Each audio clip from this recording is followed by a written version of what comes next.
Volám sa Miroslav Kocúr, som rímskokatolícky teológ. Od roku 2003 som mimo cirkevnej služby a venujem sa vzdelávaniu. Bol som riaditeľom bilingválneho gymnázia, vysokoškolským pedagógom, píšem, reflektujem, takže pedagóg, teológ, publicista.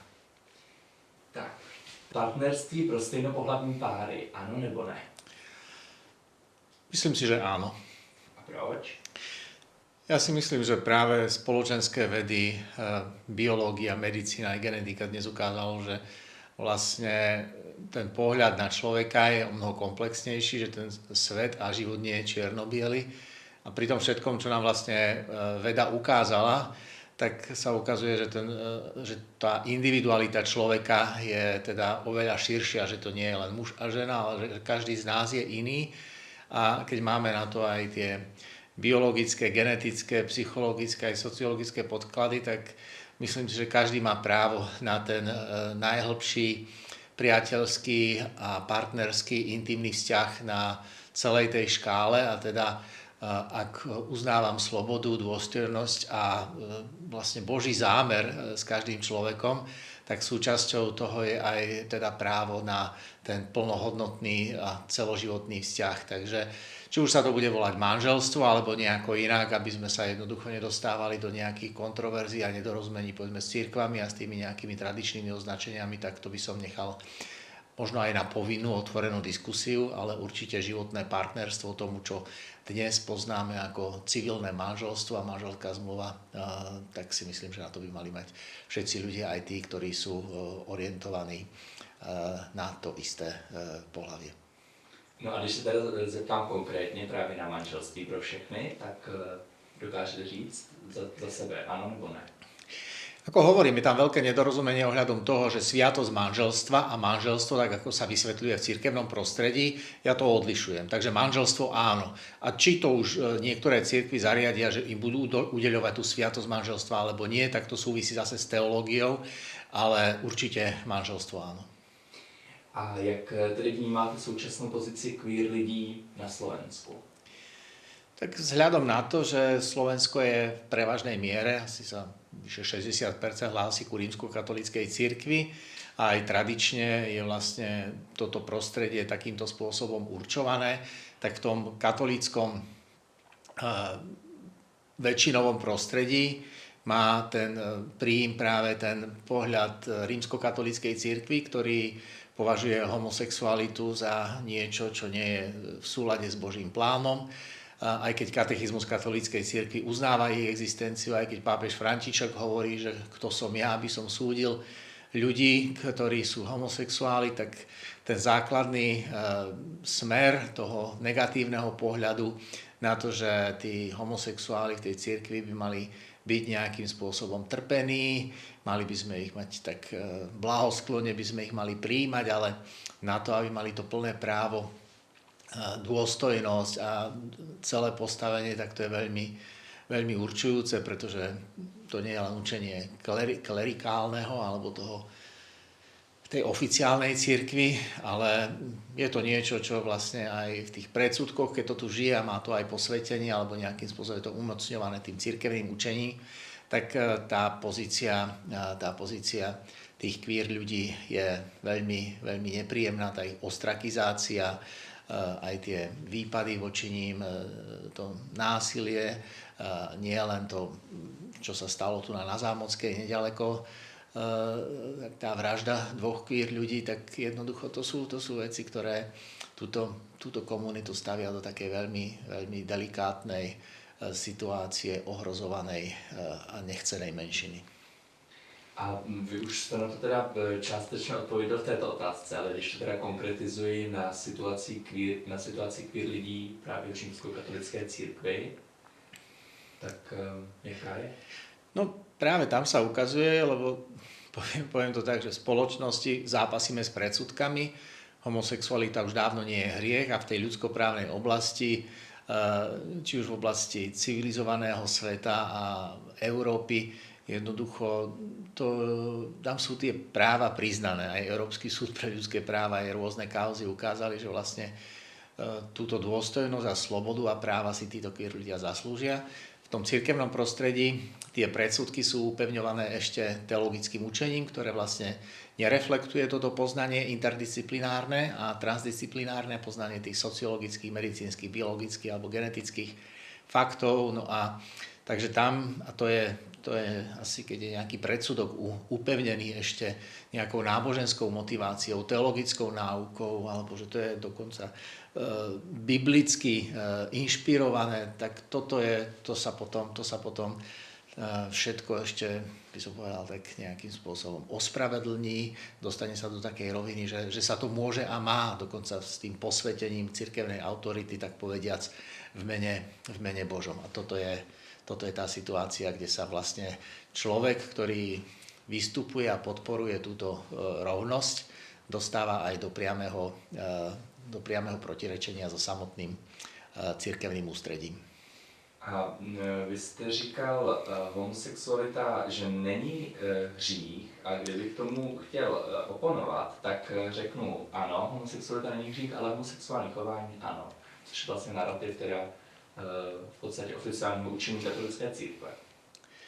No veď práve, ja si myslím, že problém je širší, tie predsudky, alebo by som povedal, tá tabuizovaná téma sexuality zasahuje aj obraz homosexuality. A my vieme, že tabuizované aj ja, keď som ešte absolvoval som základné teologické štúdium, tak všetky tie kapitoly morálnej teológie, ktoré súvisili so sexualitou, to klasické 6. prikázanie, nezosmilníš, a tam je vlastne vzťah k inému pohlaviu, vzťah k pohlavnému životu, vzťah intimného spolužitia dvoch aj manželov. Jednoducho bol veľmi, by som povedal, vieme, že aj povedzme, antikoncepcia. To bola téma, ktorá sa aj v encyklike Humanae Vitae pápeža Jana, teda Pavla VI. Objavovala a stále sa používala na niečo, čo tú homosexualitu tabuizovalo. No a tá homosexualita je to vlastne len taká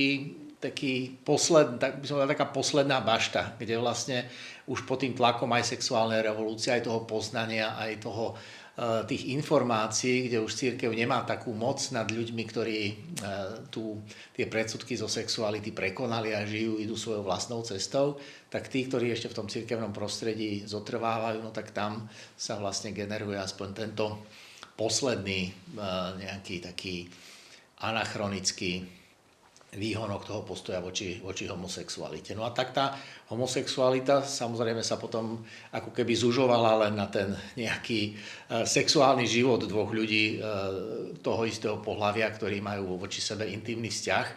No a ja mám aspoň takú skúsenosť aj z rozhovorov, či už pastoračných, alebo takých dôvernejších na jednej alebo druhej strane toho liberálnejšieho alebo aj toho tradičnejšieho, tradicionalistickejšieho spektra, tak tam je naozaj, väčšinou sa hovorí o tých samotných sexuálnych aktoch, o priateľstve, spolupráci, spolužití, zdieľaní spoločného času, spoločného priestoru. Ako keby to bolo ozaj celá tá homosexualita, ako keby to homosexuálne správanie sa redukovalo naozaj len na to sexuálne spolužitie, ale my dobre vieme, že ako muž alebo ako žena sa prejavujeme, keď ideme po ulici, keď máme nejaké preferencie, čo sa týka nejakého umenia, vkusu, pohľadov na niektoré životné situácie. Takže ja si myslím, že to oddeľovanie sexuality od celkového ľudského prežívania dostáva v tom posudzovaní toho homosexuálneho správania ešte tú pečiatku toho tabuizovaného postoja. No a potom tak samozrejme, keď si človek zredukuje a predstaví len to, má voči tomu predsudky, sám sa nevie s touto témou racionálne a aj empaticky voči iným ľuďom vyrovnať, tak potom vznikajú tieto predsudky. No a potom, keď sa homosexualita predstavuje ako tie berlínske gay pridey, kde tie alegorické vozy karnevalového typu a môžeme mať tú mieru nejakého exhibicionistického správania, rôzne názory, ale to predsa nie je o homosexualite. To je veľmi redukovaný obraz, ale tento obraz vlastne tí, čo používajú tento motív homosexuality na rozoštvávanie a polarizáciu spoločnosti, tak toto veľmi efektívne funguje a preto sa to vždy znovu opakuje. A když se tady zeptám hloupě, a v podstatě už jste na to odpověděl, ale je tedy homosexuální chování hřích? Podľa mňa nie, tak ako sexuálne správanie nie je hriech, ani homosexuálne správanie nie je hriech, pretože je to súčasť ľudského správania. Ja poznám určite násilie, ktoré je sexuálne motivované a tam je už bez ohľadu na to, či je to hetero alebo homosexuálne správanie, tak vtedy vidím, že to je hriech, tam, kde chýba súhlas, kde chýba prijatie, kde je to sprevázané násilím, kde je to sprevázané ponižovaním druhého človeka, tak toto je určite hriech a veľmi často aj delikt, teda kriminálny čin, ale neviem, čo je na homosexuál, lebo v takom zmysle vlastne homosexuál sa prechádza po ulici, no tak pácha hriech, lebo sa homosexuálne prechádza po ulici, lebo nemôže sa za neho prechádzať niekto druhý, no a tak chápeme, že to nedáva zmysel. A je homosexualita nemoc? Tak na to odpovedali lekári aj Svetová zdravotnícka organizácia, že to nemoc, teda choroba nie je. A jaký je tedy váš postoj k některým snahám o léčbu nebo jakoukoliv terapii, potlačení? No tak je to nevedecký postoj. Aj pred 2 týždňami, tuším, v Poprade bolo sympózium, kde sa vlastne kresťania, či už katolícky, ale boli tam prítomní aj evanjelickí biskupy, rozprávali o konverznej terapii, akým spôsobom. A potom, či už je to nejaká duchovná pomoc, že teda homosexuáli by mali žiť v celibáte, alebo sa používať nejaké medicínske. Tak je to ako keby mňa niekto chcel vyliečiť z mojej heterosexuality. Takže je to podľa mňa zvrátené a myslím si, že existuje veľmi široký medicínsky konsenzus, že homosexualita nie je choroba, teda nie je tam čo liečiť. To, že je to sprevádzané nejakými traumatickými stavmi, ktoré spôsobila nejaká väčšinová spoločnosť a že tí ľudia potrebujú sprevádzanie a guidance, to je niečo iné, ako liečiť týchto ľudí z ich homosexuality a vyrábať z nich heterosexuálov. Jak byste se zachoval, kdyby vás stejnopohlavní pár požádal o požehnání? Tak ja nie som v cirkevnej službe od roku 2003, kde som sa vlastne vzdal cirkevnej služby, kde som aj povedzme svojmu ordinárovi povedal, že nesúhlasím so spôsobom vykonávania moci v cirkvi, teda nemám tú moc niečo na tom zmeniť, tak akurát s tým nebudem spolupracovať. Takže je to otázka teoretická, ale keby som bol v cirkevnej službe a tí ľudia by za mnou prišli a poprosili by ma o požehnanie, tak nevidím dôvod, prečo by som im toto požehnanie v rámci obradu, ktorý by sme spolu vytvorili, na ktorý by sme sa spoločne pripravili, tak ako som pripravoval ľudí na sviatosť manželstva, tak nevidím dôvod, prečo by som ich v tomto ich rozhodnutí nemal ako služobník cirkvi sprevádzať. Takže áno. A proč podle vás některým lidem furt teda to téma tak vadí? Proč je to vlastně furt téma ve společnosti? No, keď sa pozrieme, to slávne referendum o rodine, ktoré bolo vlastne referendum proti homosexuálom v roku, teda bolo 10 rokov, vtedy roku 2015 na Slovensku, odtedy tá situácia aj tolerancia ľudí voči osobám, ktorí majú príťažlivosť k osobám toho istého pohlavia, sa na Slovensku veľmi zhoršila a vlastne sa to využilo na tú polarizáciu a následne radikalizáciu celého diskurzu. A to presunutie, zvlášť ten eufemizmus, keď sa táto téma nejakým spôsobom priradila ku tým tzv. Kultúrno-etickým témam, ktoré sú nejakým spôsobom špecifické. No, vidíme, že nejde o kultúrno-etický problém, ide o ľudskoprávny problém ľudskej dôstojnosti, rovnosti, slobody prejavu, potom aj rovnosti pred zákonom vzhľadom na to, ako sú vlastne manželia a potom tí, čo nie sú manželia, povinní upravovať svoje partnerské vzťahy. Tak toto je veľmi, veľmi efektívne zneužívané politicky a toto rozdeľovanie a tá polarizácia spoločnosti aj v tomto procese posledných rokov tej hybridnej vojny, kedy aj v rámci týchto kampani, kde je veľmi veľký záujem, zvlášť tých extrémistických a s podporou Ruska, aj teraz tých voči Európskej únii a tej demokracii ako také nepriateľských zoskupení, tak táto spoločnosť je citlivá na to, no tak sa to používa, lebo človek používa to, čo ľudí nejakým spôsobom polarizuje, aby ich potom lepšie ovládal, predstavuje sa ako záchranca a obhajca tých ich práv. Takže toto názorové spektrum veľmi posilnilo svoju pozíciu práve na základe tých predsudkov a strachu, ktorý tu bol takýmto spôsobom generovaný. Potom niektorí hovoria o tzv. Takej ťažko uchopiteľnej emóciu tzv. Hnusu. Hej? Že človek, nie je to racionálne, ale bola vygenerovaná taká emócia takého vnútorného odmietania, ktorá sa ťažko v racionálnom diskurze vyvráti a ten zážitok, že väčšina ľudí, aj z tej väčšiny, nemala osobný kontakt s homosexuálnymi ľuďmi, ktorí sú bežní, ktorí sú naši kolegovia, ktorí sú aktívni v rôznych povolaniach ako umelci, právnici, lekári, psychológovia, učitelia. Úplne bežní ľudia, ktorých by sme na prvý pohľad nerozoznali, ak by o sebe sami neprehlásili, že sú homosexuálni. Tak toto všetko sa v tých ľuďoch vlastne ako tie predsudky povzbudili. No a slúži to na naozaj tie parciálne ciele a je to karta, ako sme tu mali nenávisť voči Židom, mali sme tu nenávisť voči Romom, nenávisť voči migrantom, nenávisť voči cudzincom.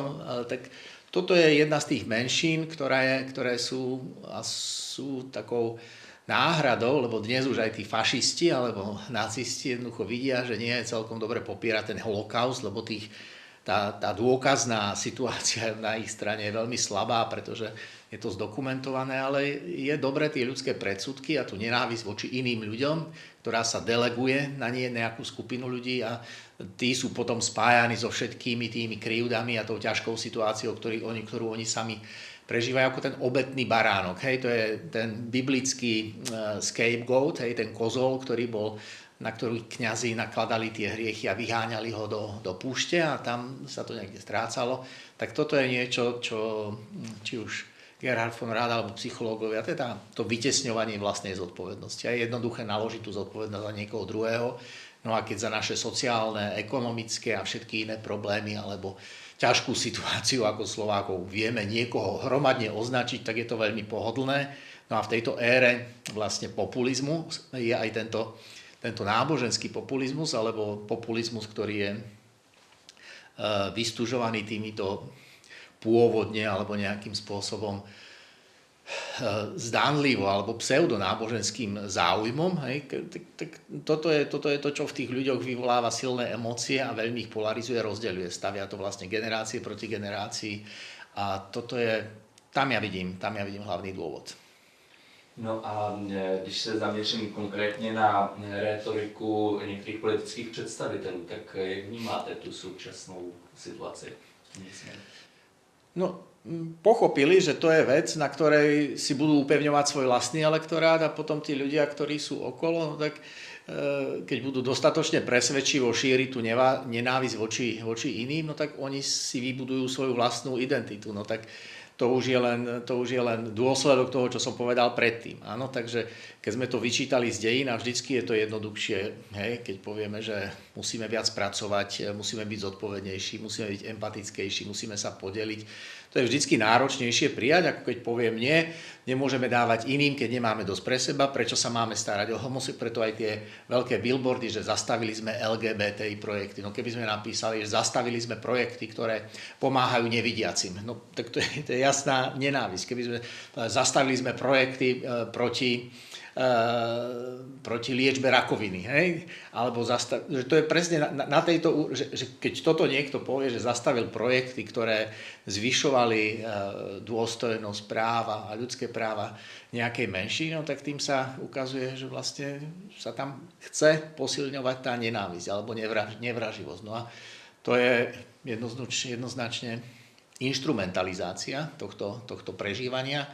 No a aj v rámci projektu, že budovanie odolnosti voči zneužívaniu náboženstva, no tak keď sa tomu dá tento motív, ešte keď dám, že to nie je len niečo, čo nie je sympatické, ale keď sa tomu dá nálepka toho mravne nepriateľného správania a hriechu, tak vtedy ten človek je ešte silnejšie motivovaný byť nepriateľom slobody, byť nepriateľom toho, čo túto slobodu otvára, čo tú spoluprácu otvára, čo to prijatie takýchto ľudí umožňuje. No tak to je len upevňovanie vlastného elektorátu a snaha ho nejakým spôsobom koncentrovať okolo týchto radikalizujúcich sa tém. A vy už jste zmiňoval tady ten billboard, který jsem teda taky měl tu čest vidět, ale vzpomenete si ještě na nějaký takový příklad z poslední doby, nějaký výrok právě nějakých politických třeba představitelů, který vás takhle zvedl ze židle? No tak v parlamente to bola známa tlačovka už terajšieho ministra športu Huliaka, ktorý atakoval poslankyňu, ktorá sa otvorene hlási ku LGBTI komunite a povedal, že to nie je ani žena a takýmto otvoreným spôsobom ju atakoval, čo spustilo celú vlnu tej nenávisti. A potom, keď iní aj cirkevní predstavitelia pochybovali o nevine dvoch zabitých queer chlapcov tu na Zámockej, že určite teda nevieme, že akého hriechu. Už takéto podprahové podsúvanie, že ten človek, ktorý nie je súčasťou tej mužskej bielej väčšiny, tak je v zásade súčasťou niečoho, čo máme právo nenávidieť a máme možnosť si to aj zdôvodniť, že máme dôvody. Lebo človek nechce robiť vedome a dobrovoľne niečo zlé. A keď robí niečo, čo vyzerá ako zlé, a teda násilie a nenávisť, ak to je zdôvodnené niečím ušľachtilým, a viera je stále niečo ušľachtilé, keď tým chránime cirkev, keď tým chránime Pána Boha, Boží zámer, no tak to otupuje, no a to je vlastne aj tá zodpovednosť teológie, ten dokument Memoria Reconciliazione alebo zodpovednosť kresťanov za Shoah, za holokaust, tak vlastne hovorí o tom, že to je rok 2000 a trochu predtým, vlastne o tom, že tá teológia na začiatku 20. storočia, ktorá vlastne prisudzovala židovskej menšine zodpovednosť za smrť Ježiša Krista a sa aj v bohoslužobných textoch hovorilo o zradných židoch, ktorí zabili Ježiša Krista, tak to sa bežnému človeku, on to nerozlišuje, že akí židia, ktorí židia. On počuje židia a vlastne týmto spôsobom vlastne aj ten dokument hovorí o tej zníženej citlivosti, že vlastne ten kresťanský antisemitizmus alebo tento dnes kresťansky motivovaný negatívny postoj voči LGBTI komunite, alebo ten kresťansky motivovaný postoj voči zdieľaniu sa s cudzincami, ten vlastne znižuje citlivosť más a teda to, čo by normálne človek inému nespravil, keď to má politicky zdôvodnené a má za sebou ďalšie tisíce rovnako zmýšľajúcich ľudí a má to odobrené alebo nejakým spôsobom týmto smerom komunikujú vládni predstavitelia, ministri, vedľa ktorých stoja cirkevní predstavitelia na tých istých podujatiach, no tak potom ten človek si myslí, že robí dobrú vec. Hej? A to je vlastne to znižovanie citlivosti, že strácame odolnosť na to kritické myslenie a tá empatia a solidarita, tá láska k blížnemu vlastne ide do offside, lebo áno, tak ľudí máme mať radi, ale teda a to je tá dehumanizácia, ale toto predsa nie sú ľudia, že to nie je žena a potom sa používajú tie nejaké označenia, že to sú prasatá, že to je hnoj, že to potkany, no tak a s tým to je jasné, že tam sa už posúva, hnoj treba odpratať, potkanov je tam deratizácia, ošípané je niečo nečisté, nepatrí to do ľudskej spoločnosti, takže tým sa vlastne každý ten človek stáva potenciálnym páchateľom a si ospravedlňuje tú svoju neľudskosť potom voči tým druhým, ktorí sú ľudia, len sú teda iní. Představme si takovou hypotetickou situaci z praxe. Mladý člověk hledá svou identitu a přijde do kostela pro radu. Co takový člověk potřebuje slyšet? No, mne sa stalo počas mojej zahraničnej štúdie, že som prišiel domov a prišiel ku mne na spoveď mladý muž, ktorý vedel, že študujem v zahraničí a teda v rámci toho sviatostného rozhovoru sa priznal k tomu, že žije v homosexuálnom vzťahu so svojím partnerom. A ja som sa ho spýtal, že prečo sa z toho spoveda. Hej? No, lebo je to hriech. No a že či to cíti ako hriech, som sa ho spýtal. Hej? On povedal, že nie, ale cirkev hovorí, že to je hriech. A kde si tam je odpoveď na tú vašu otázku? Hej? Že človek vo svedomí musí vedieť, že žije v zodpovednom vzťahu, že poznal v sebe niečo, čo nie je nejaké dominantné heterosexuálne správanie, alebo že tá nejaká dominantná a jasná jeho biologický vzhľad nezodpovedá jeho prežívaniu.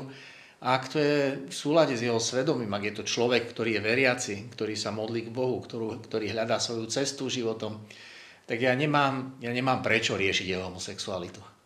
Ak má vážne starosti s tým, že mu ubližujú v práci, že sa cíti diskriminovaný, že sa stretáva s neprijatím v rodine, tak to je potom problém na riešenie, povedzme, v rámci nejakého sprevádzania, v rámci psychoterapie, možno aj v rámci nejakej trestnej zodpovednosti, ak mu niekto ubližuje, alebo pracovného práva.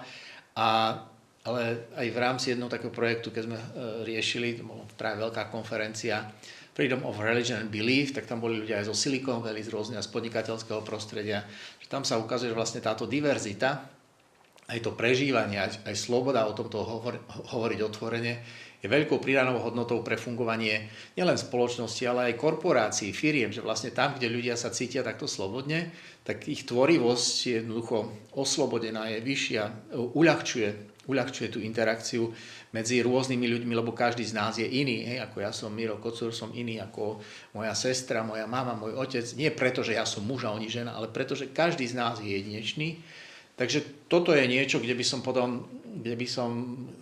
som chcel povedať, že to, že sa niekto cíti ako homosexuál, že je gej, lesba alebo nebinárny človek, to nie je hriech. A to ja nepotrebujem riešiť. Tak by som, ak mu môžem pomôcť, tak by som vás pýtal, čo ho trápi v jeho duchovnom živote, čo by chcel robiť lepšie, aké sú jeho partnerské alebo povedzme nejaké spoločenské presahy jeho správania, čo ho trápi v jeho svedomí, ale že toto naozaj nie je vec, z ktorej sa musí spovedať, že je queer človek. Co ohrožuje tradiční rodinu? Tradičnú rodinu. To je otázka, že čo je tradičná rodina. Hej. Mama, otec, deti. Vieme, že mnoho rodín dnes už nie je tradičných, hej, že sú mnohí tzv. Jednorodičové rodiny. Potom je veľa detí v detských domovoch. Je veľa detí, ktoré sa narodia už bez rodičov. Takže tradičnú rodinu ohrozuje nedostatok lásky. Neprítomnosť tej skutočnej lásky, neprítomnosť otca, mamy, ohrozujú ekonomické problémy, ktoré má dnešná spoločnosť. Ako každú rodinu, aj tradičnú rodinu ohrozuje vojna, ohrozuje ekonomická nestabilita, nezamestnanosť. To sú veci, ktoré vlastne bránia tomu, aby láska, ktorá je základom rodiny, tej náklonnosti a potom aj toho, že sa do rodiny rodia deti, alebo sú aj rodiny, ktoré nemajú deti, ale to je spolužitie tých dvoch ľudí. Takže ja vnímam rodinu o mnoho. Ja si nemyslím, že niečo je tradičné a niečo netradičné. Ja si myslím, že rodina je, alebo rodina nie je.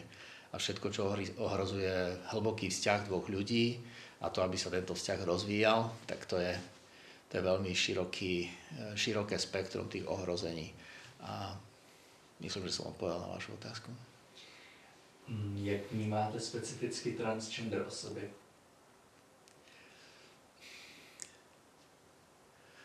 No, ten zážitok s transrodovými ľuďmi, aj ten vlastne, aj keď sa to stáva súčasťou toho LGBTQ alebo queer community, je ešte v niečom špecifickejší, lebo tie medicínske a fyziologické prejavy, aj ten spôsob ďalej. A mne sa páči ten prístup, že ani transrodových ľudí nie je možné liečiť a nie je to správne hovoriť, ale je potrebné ich sprevádzať. A tá psychologická podpora práve v tom, čo prežívajú, a tá sa mi nepáči to jednoduché, to zľahčovanie tej témy, že hoci kto si povie, že chce byť chlapec alebo chcem byť dievča, alebo zmeniť svoje neviem, prežívanie alebo zápis v občianskom preukaze, že to je o mnoho komplexnejšie. Aj lekári, aj psychológovia, aj všetci k tomu pristupujú veľmi zodpovedne a je to prípad, zase by som povedal, je to veľmi individuálny prípad. A preto sme možno ešte v takom zajatí tej minulej interpretácie, že buď sme len muži a ženy, ale dnešná medicína hovorí, že je to komplexnejšie a tá individualizácia, že každý je špecifický človek a je to špecifické postavenie toho transrodového človeka, on sa tam stretáva, alebo ona, hej, v tom svojom prežívaní s ešte väčšou, by som povedal, s ešte väčším neporozumením toho svojho okolia. Tie predsudky sú sprevádzané aj niečím, čo je zvláštne v tom zmysle, že poznáme niekoho ako chlapca alebo dievča a zrazu sa to zmení a nie sme na to pripravení. Hej? A tu je práve, že ja si myslím, že tí transrodoví ľudia by nemali vôbec problém, keby my sme nemali problém. Hej? Takže nie je to problém transrodových ľudí, ale je to náš problém so sexualitou, ktorá je v podstate možno planétou, na ktorej sme ešte nikdy neboli a pripravujeme nejakú misiu na Mars, ale misiu do toho pochopenia sexuality v tom hetero, homo alebo trans zmysle, že je to nepreskúmaná zem, bojíme sa jej, pretože je to tabuizované, tak je to prežívané často s nejakými výstrelkami, ktoré chcú to tabu prestreliť. No ale potom, keby sme sa dostali z tých výkyvov do tej nejakej strednej polohy, a dívali sa na to, ako na tú zvláštnosť človeka, povahovú, hlasovú alebo nejakú v oblasti napríklad nejakej muzikálnosti alebo nejakého športového nadania, že každý sme nejakým spôsobom iný a mňa úprimne nezaujíma, aké pohlavie má človek. Hej. Mňa zaujíma to, ako interaguje, akým spôsobom sa správa, čo pre túto spoločnosť robí a čo k nemu ja cítim. Takže ja si myslím, že my sme problémom transrodových ľudí. Když jsem tento projekt točil v České republice, tak se do něj zapojilo celkem 50 respondentů, ale byl jsem v kontaktu ještě s mnohými dalšími. Kdybych měl více času, tak není problém sehnat 100 lidí z prostředí církve, kteří budou odpovídat na otázky. A tady v tom slovenském prostředí jsem rád, když jsem po těch měsících kontaktů sehnal 20 lidí.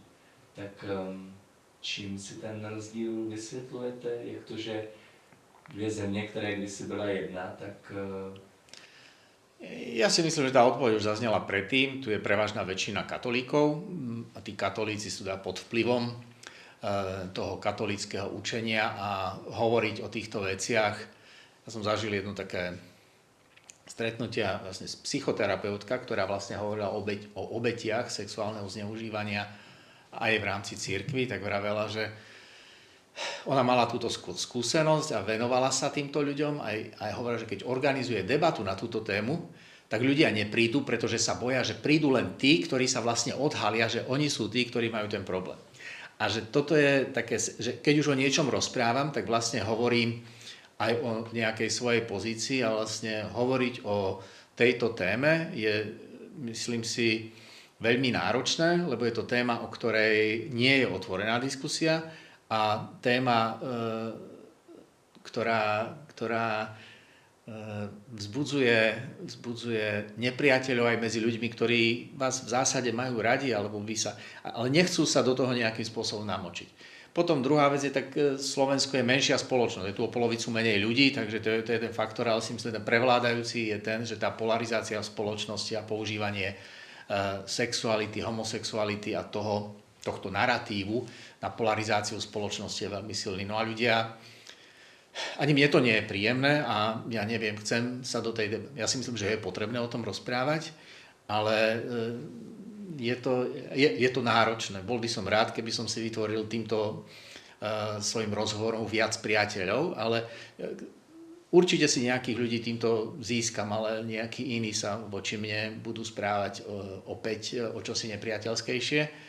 A si myslím, že je to také, že ľudia povedia, to nie je moja téma, to nech riešia odborníci, ale zase tí populisti, oni sa nezaoberajú tými odbornými argumentami, takže to ďalej zneužívajú. Takže si myslím, že ak o tom budeme s rešpektom a otvorene rozprávať a zapoja sa do toho aj ľudia, aj odborníci a potom aj tí, ktorí sú ako veriaci ľudia, majú skúsenosť s tými, ktorí sú takto ostrakizovaní ako iní, tak sa ukáže, že treba sa o tom rozprávať inak a hlavne treba sa rozprávať a možno ešte oveľa viac počúvať a vnímať tú situáciu tej našej spoločnosti a či sme zase, tak ako sme v populizme naleteli rôznym ľuďom na rôzne iné témy, či toto nie je tiež jedna z tých tém, na základe ktorej nás ako spoločnosť a ako jednotlivcov stávajú, či už rôzne skupiny, alebo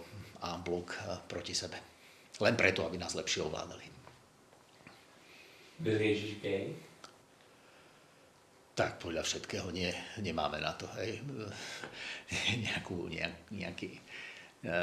nejakú oporu v biblických textoch a nemyslím si, že by to bola téma. Takže mohl být. Ja si myslím, že nemáme dôkazy ani o tom, že bol muž, hej, bol to Boží syn a ja neviem, či je Boh muž alebo žena. Mne sa páčilo medzi študentami na Gregoriánskej univerzite, mali zo pár takých, boli tam ľudia z celého sveta a tam boli jedno tričko I saw God, she was black. Ja nemyslím si, že by sme ten zápas o tie ľudské črty a tie antropomorfizmy, či Boh je žena alebo muž, či je to beloch alebo černoch, no tak stačí zájsť do Latinskej Ameriky alebo do Afriky a tam vidíme, že Panna Mária je černuška alebo je nejaká indiánka, takže ja si myslím, že toto je úroveň debaty, ktorá dehonestuje celé to uvažovanie, ale a sa spýtam, no a keby bol gay, tak čo? To je moje další otázka. Jak by se proměnila vaše víra, kdyby byl?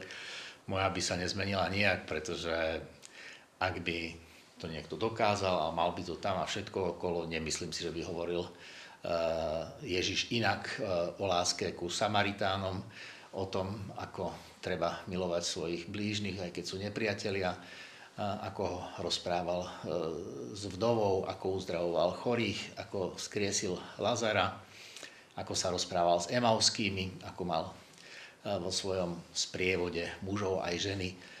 Nevidím.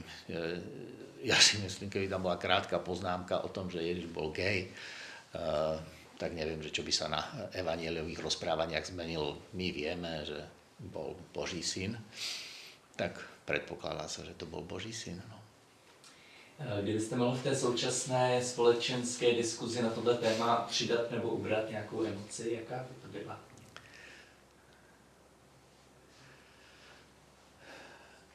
Ja si myslím, že akože chodiť v tých topánkach toho iného človeka, ten základ pre pochopenie druhého je vcítenie sa, empatia.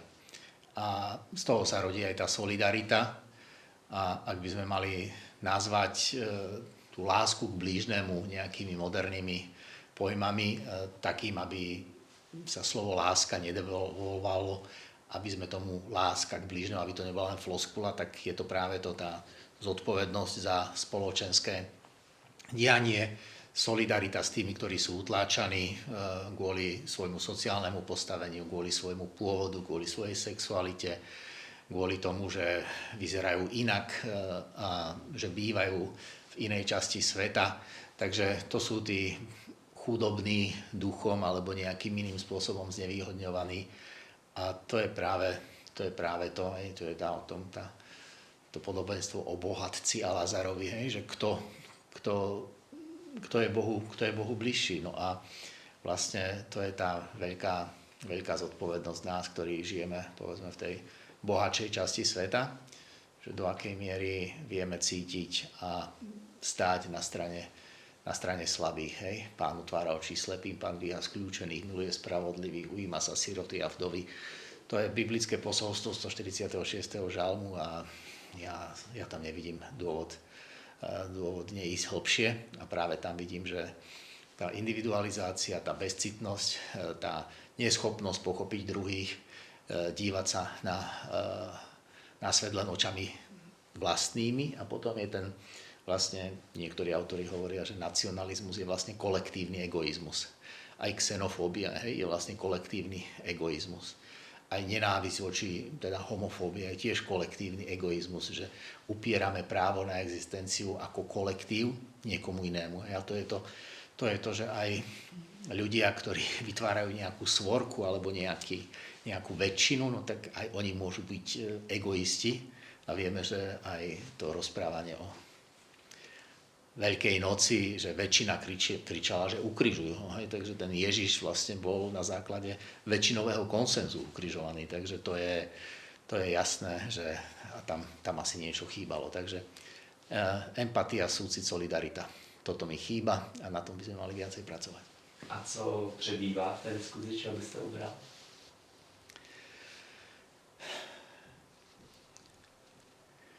Takých spontánnych reakcií.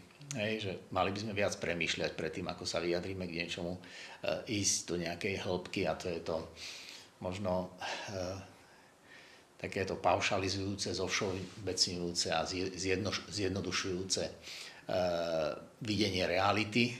Náš svet je ohromne komplexný a nemali by sme sa tej komplexnosti báť. Práve tam by som dal priestor a viac by som sa pýtal, ako tvrdil, pýtal by som sa odborníkov, pýtal by som sa tým ľuďom, ktorí v živote niečo pekné a hodnotné spravili a dokázali a tých by som počúval. A takéto ľúbivé a to uspokojovanie okamžitej nejakej potreby s tým, že sa zbavíme tej komplikovanosti, že sa zbavíme bolesti, zabudneme na tú komplexnosť sveta, no tak to nejde, musíme sa tým zaoberať. Nie s tým, že všetko je komplikované, ale jednoducho spolupracovať na tom, aby tie riešenia hľadali naozaj tí ľudia, ktorí tomu rozumejú a nie ja naozaj. Ja sa liečím u lekárov, ktorí študovali medicínu a tú kompetentnosť by som prenechal aj iným, takže veľmi často si radšej otvorím knihu, prečítam, opýtam sa tých ľudí, ktorých ja považujem za autority a kompetentnejších, takže odpovedal som na otázku. Ja myslím, že blízká sa na lepší časy. Ja sa na to pozerám, že ako hovorí kazateľ, kto si rozmnožuje poznanie, ten si rozmnožuje bolesť. Dozvedeli sme sa za posledné roky o nás strašne veľa, ako o spoločnosti, aj o svete.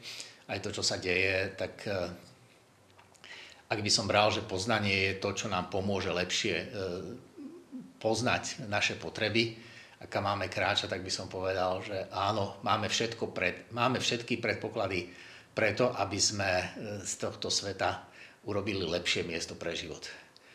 Otázka je, že ak sa na to budeme pozerať len pasívne, že či sa to stane samo sa to nestane. A mne sa páči to vyjadrenie, že počasie je také, ako si ho urobíš. A teda sme tu na to, aby sme z toho blízkania, lebo blízkanie tu definitívne je, a ide o to, aby to bolo blízkanie na lepšie časy, ale aby to nebola nejaká zničujúca smršť alebo búrka. A ještě mě napadá na závěr, nevím vlastně, jestli je to úplně otázka, možná spíš jenom takový jako podmět, nad tím přemýšlím, ale vy, mám pocit, tak úžasně s takovou otevřeností odpovídáte na všechny ty otázky, ale vlastně jste tady jako zástupce katolické církve, který už ale v té církvi neslouží nějakou dobu. A tak přemýšlím, jak to, že se mi úplně nedaří najít představitele katolické církve, kteří by mluvili se stejnou otevřeností. Je to tím, že v té církvi nejsou, nebo nechtějí o tom mluvit? Ja sa napríklad považujem stále za veriaceho človeka. Nikdy som nehľadal nejaký inštitucionálny krok, aby som katolícku cirkev opustil. Porovnávam to vždycky k tomu, ako keby som mal zahodiť slovenský pas. To je môj domov, tu som sa narodil, takže vlastne aj môj duchovný domov je katolícka cirkev. Zároveň som vyrastal vlastne v ponovembrovej, už aj v seminári a videl som, že ten strach z liberalizmu, strach zo západnej teológie, to bolo niečo, čo bolo komunikované v cirkvi a teraz to ako keby preniklo celú spoločnosť.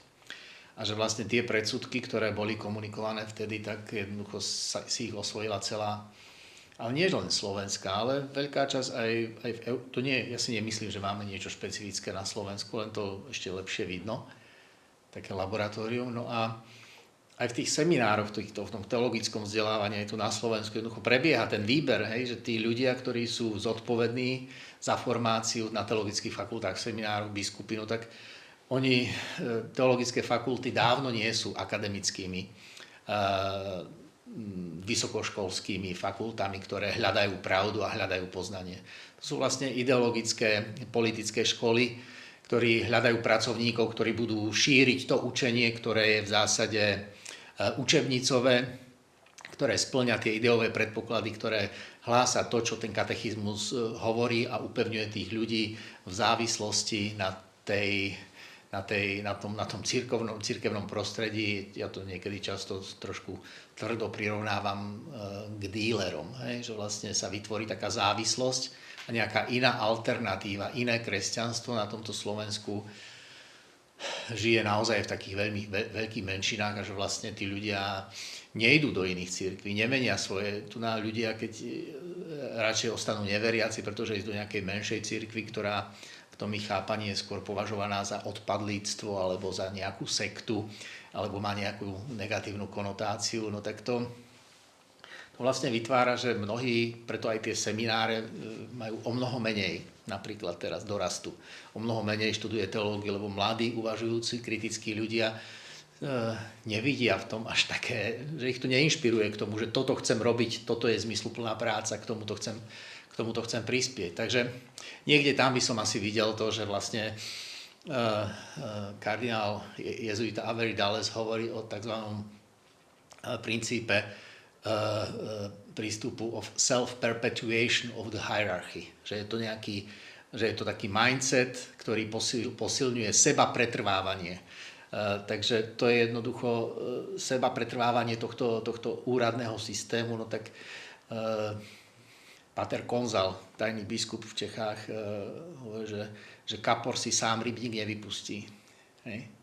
Takže mať niečo iné v tej cirkvi a zvlášť v takejto väčšinovej, v takomto konzervatívnom prostredí jednoducho, ktoré sa nedíva na to, že cirkev by mala otvárať veci a cestu a hľadať odpovede na otázky budúcnosti, tak tam je asi koreň toho, že a tá snaha pápeža Františka o tú synodálnu cirkev, tak je dobré, že sa o tom hovorí, že ideme všetci po ceste, že sa musíme rešpektovať, no ale sami vidíme, že je to ohromne náročné aj pre neho samotného, aj v tom Ríme a že aj Slovensko je v tomto len súčasťou toho svetového pohybu a to, že my tu nie sme práve nejakým modelom toho otvoreného prístupu je len pochopiteľné, lebo z tej podstaty tie netvorivé, tie prúdy, ktoré sa dívajú skôr do minulosti ako na ideál, tak tie tu zatiaľ prevažujú. A nakonec ještě nechávám možnost, jestli máte pocit, že cokoliv nezaznělo, nebo ještě jakoukoliv myšlenku, postřeh byste chtěl říct, tak můžete. Tak ja samozrejme veľa čítam, rozmýšľam, zároveň si uvedomujem strašný dlh a teda ja nevidím všetky veci komplexne. Aj to, čo som povedal, je môj hlboký, prežitý, aj povedzme nejaký premeditovaný názor, ale v žiadnom prípade si nedovolím povedať, že neexistujú aj iné prístupy a preto si myslím, že aj v mojich nejakých projektoch, aj prácach stále viac hovoríme už nie o interdisciplinárnej, ale skôr o transdisciplinárnej spolupráci. Že odpoveď na tieto otázky musí hľadať aj cirkev, aj teológ, aj pastoračný pracovník v spolupráci s inými odborníkmi, s medicínou, so psychológiou, so sociológmi, s ekonómami, s právnikmi a jednoducho mala by to byť spoločné úsilie, pretože je to práca pre ľudí a pre lepšie fungovanie spoločnosti. Takže my nevyriešime problémy, o ktorých sme teraz hovorili len nejakou modlitbou alebo nejakým záverečným prehlásením, ale spoluprácou, príjmaním, vzájomným príjmaním, a to je taká vec, že nechcel by som, aby tieto moje slova vyzneli, že ja mám odpovede na všetky otázky. Chcel by som, že aj keď hoci kto z vás má nejaký postreh, že som niečo nevyjadril presne alebo dostatočne presne, tak rád to objasním, alebo aj poviem, že sa v niečom mýlim, lebo určite sa ja v niektorých veciach môžem posunúť ďalej v tom poznaní, ale určite je to snaha pravdivo hľadať. Tak vám, pane profesore, děkuji, že jste přišel a děkuji za ty odpovědi. Děkuji. Tak lepšie to nebude.